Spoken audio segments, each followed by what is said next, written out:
Hey everyone, welcome back to the channel. My name is Baron and this is your Brain on Books. Today I want to talk about one of the greatest science fiction novels ever written, and that is Hyperion by Dan Simmons.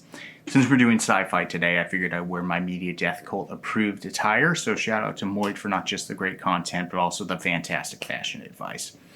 So let's get into it. If you're not familiar with Hyperion, this is a Hugo Award-winning book, first entry of a 4-book series. It was originally written as 2 and split into smaller parts, so if you read the first 2, it's its own self-contained arc, and if you read the last 2, it's a separate self-contained arc. However, you can read the first entry, no problem, you'll have a good experience overall. So, unique storytelling structure here. This is almost referred to as the Canterbury Tales in Space.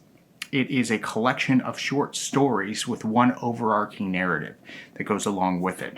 So the way this is set up, you have 7 pilgrims who are traveling to the planet of Hyperion to go see this mysterious character called the Shrike. Now, the Shrike is not just mysterious for you as the reader or for our characters, but also the people who reside on the planet of Hyperion. So you have certain alleged responsibilities of some atrocities from the Shrike, some murders and massacres and other terrible things that actually causing people to flee the planet. And on the flip side, you have an entire church and group of people who worship and revere and who love the Shrike.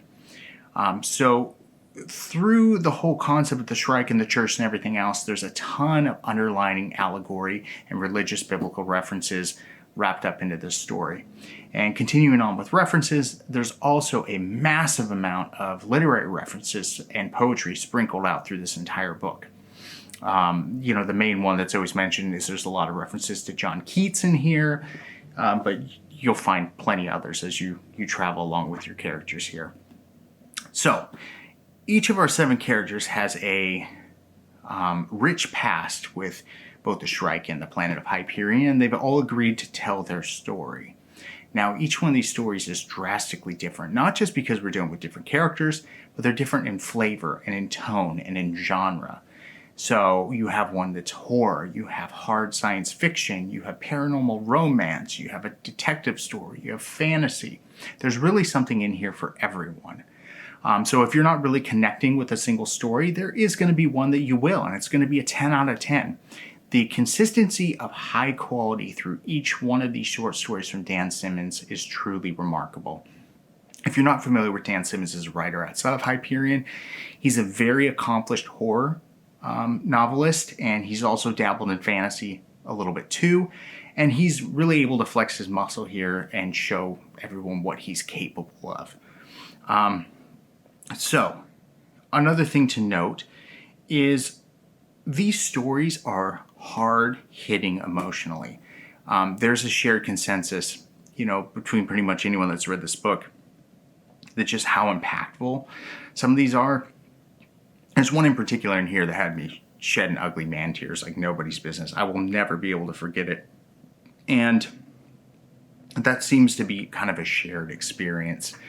And I don't want that to scare you off. I'm not saying that this is going to be a drag to get through by any means. It's not. It's a lot of those moments where, I don't want to read this, but I have to. And you get roped in and you have to know what happens. And then Dan Simmons is just able to just go in there and just punch you right in the gut with that hard-hitting moments that you just never forget. And that's why this is considered one of the greatest science fiction novels of all time. I mean, when you start wrapping in that emotional response from the reader, plus you have a unique story structure, you have all this allegory, you have, this kind of rich world building, and there's a science element, kind of unique to the story itself. Like there's the concept of time dilation and time debt and everything you've seen in kind of more recent science fiction, but at the time when this came out, that was pretty cutting edge stuff. And when you add this all up, you start to understand why there's a big old Hugo sticker slapped on the front of this. It's currently my favorite science fiction novel of all time. Granted, I'm not the most well-read in sci-fi. It's a genre I'd like to dabble in further. However, it's going to take something pretty impressive to knock this down off my top spot. And I have read Dune for those of you who are going to comment below. So anyway, I highly suggest you pick it up. If you've read it already, you plan to, you have anything to say about it, please leave it below. I'd love to hear your thoughts. Thanks for stopping by.